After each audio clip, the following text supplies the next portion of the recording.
Welcome to IS Point. This is Aditi Pandey. So today we start a new chapter, Mahatma Gandhi और राष्ट्रीय आंदोलन, सविनय अवज्ञा और उससे आगे। तो आज हम जानेंगे कि महात्मा गांधी का क्या क्या योगदान था राष्ट्रीय आंदोलन में। तो चलिए पढ़ते हैं। राष्ट्रवाद के इतिहास में प्रायः एक अकेले व्यक्ति को राष्ट्र निर्माण के साथ जोड़कर देखा जाता है।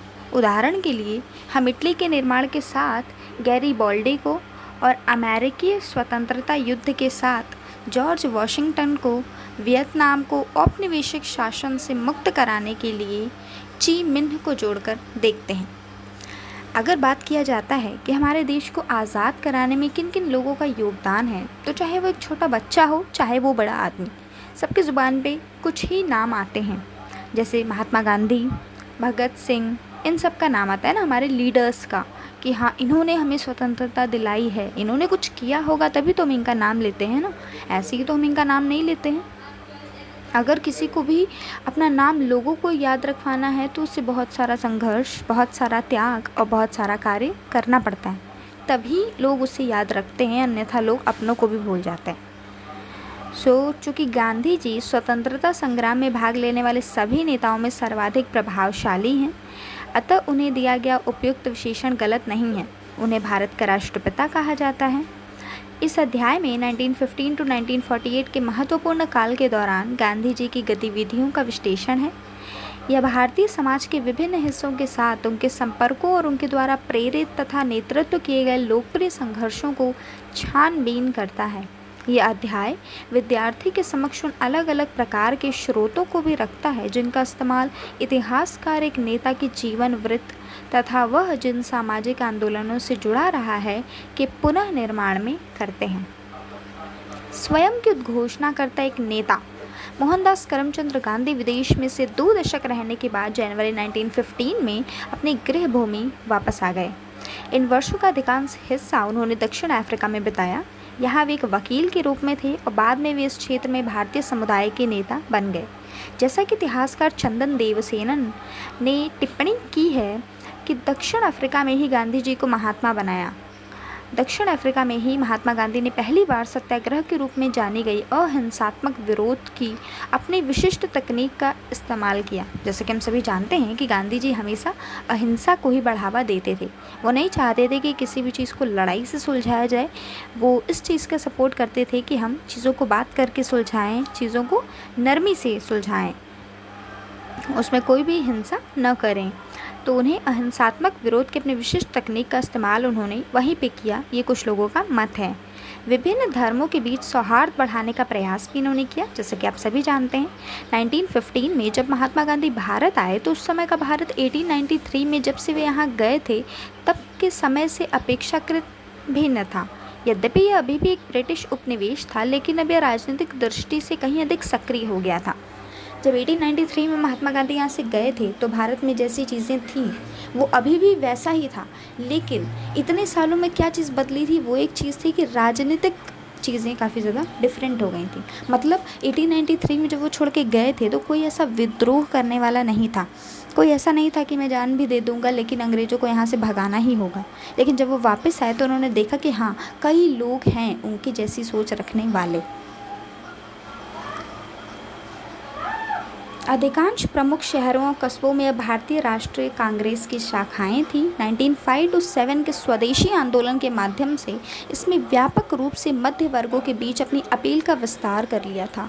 इस आंदोलन ने कुछ प्रमुख नेताओं को भी जन्म दिया, जिसमें महाराष्ट्र के बाल गंगाधर तिलक, बंगाल के विपिन चंद्र पाल और पंजाब के लाला लाजपत राय थे।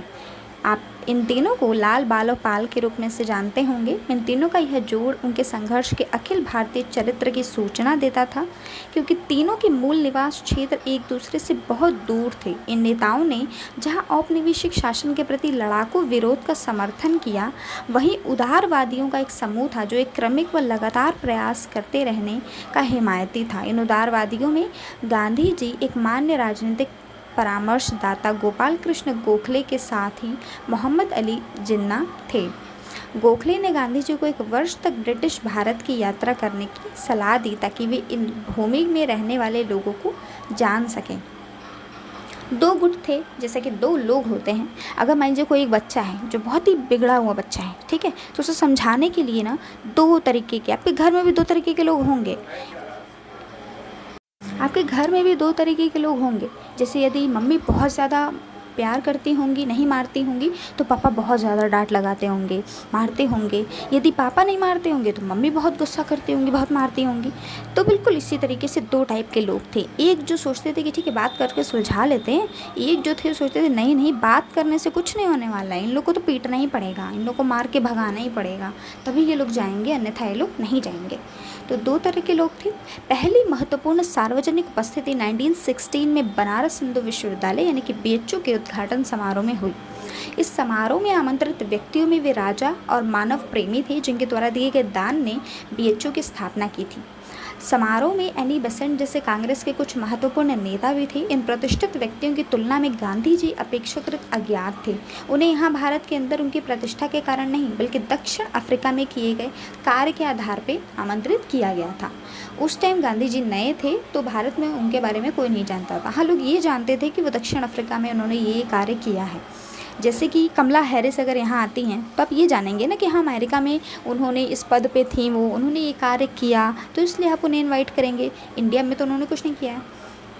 जब गांधी जी की बोलने की बारी आई तो उन्होंने मजदूर गरीबों की ओर ध्यान न देने के कारण भारतीय विशिष्ट वर्ग को आड़े हाथों लिया।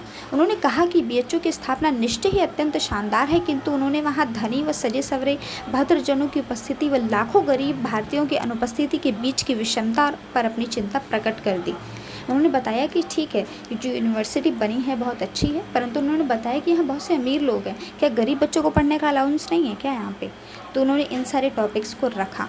अब धीरे धीरे अगर किसी को पॉलिटिक्स में जाना है तो आपको हर चीज़ पे ध्यान देना होगा ना। जैसे आप आईएएस बनना चाहते हैं तो क्यों बनना चाहते हैं, आपके पास परफेक्ट रीज़न है। अगर आपको उस फील्ड में जाना है, अगर आपको इस बनना है तो क्या होगा, आपके अंदर एक कर्म करने की भावना होनी चाहिए, निरंतर कार्य करने की भावना होनी चाहिए कि हाँ मैं सबका भला करना चाहता हूँ, मैं जिस भी जगह अपॉइंट होऊंगा मैं वहाँ पे कार्य करूँगा, वहाँ पे विकास करूँगा, वहाँ पे वुमेंस की सुरक्षा हो, चाहे और भी कई सारे कार्य हो, मैं सब कुछ करूँगा या करूँगी। तो उसी तरीके से उन्होंने भी अपने कई पॉइंट्स पे ध्यान दिया।